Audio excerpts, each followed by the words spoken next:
From McKeon Park here in Hyannis, Brendan Howe alongside Lyle, Goldstein. Welcome into this edition of Hawk Talk. The Wareham Gatemen and the Hyannis Harborhawks wrapped up their season series today from McKeon Park in a double dip here in Hyannis. Wareham took the first game by a final score of 7-1, and the final game of the season series tied up at 3 apiece. Lyle, let's talk about the first game for just a second. Hyannis' offense unable to get anything going off the pitching staff. They saw Ian Bedell last night in Wareham, and today more great pitching from Wareham, as well as their bullpen, who came in and really shut down Hyannis early in game one.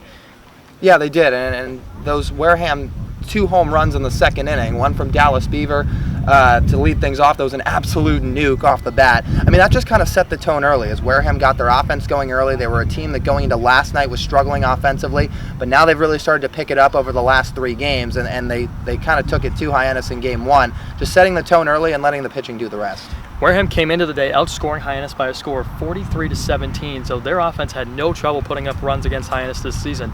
They were able to put up double digits in each of the first 3 games. They put up 9 at Spillane Field last night. They took game 1 by a final score of 7-1.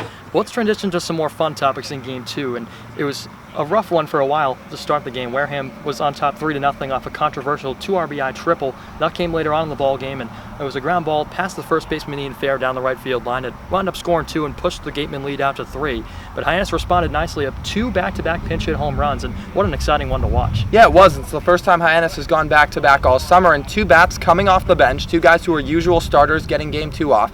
Jared DeSantillo comes in off the bench from the left side and just cranks one out to right center. That makes it a 1-run game. Then Trevor Howe comes off the bench right after him, and he sends one out to right center too to tie things up. So it was pretty fun to see. The crowd got into it a little bit at the end. It was too bad that they couldn't find a way to win it, as here that now we're a week left in the season, and the Cape League decided that with a week to go, there's not going to be any more extra innings. So things were just called at a 3-3 deadlock through 7. But it was still cool, and it still could be a little bit of a momentum builder for Hyannis as they hit this last stretch of games. Well, 4 games left for Hyannis, and Wareham takes the season series. They win the first 5, and they tie the last one. 5-0-1, the Gatemen go against Hyannis in 2019. But let's take a quick look at tomorrow. The Falmouth Commodores, who have been blazing hot, winners of 11 straight. They're currently going right now at Doran Park against the Bourne Braves. But a team that's as hot as Falmouth coming into McKeon tomorrow, a 12 o'clock start time, a doubleheader, a home-and-home doubleheader at that.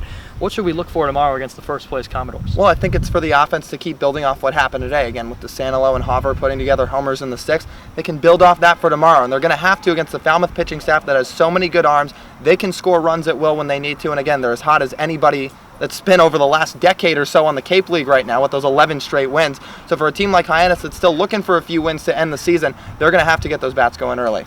So just to recap for you guys, Wareham takes game 1 here today, 7-1. The final game of the season series tied at 3. Tomorrow at 12 o'clock, first pitch here for McKeon, followed up by a game at Gov Fuller Field in Falmouth. First pitch set for that one at 6 p.m.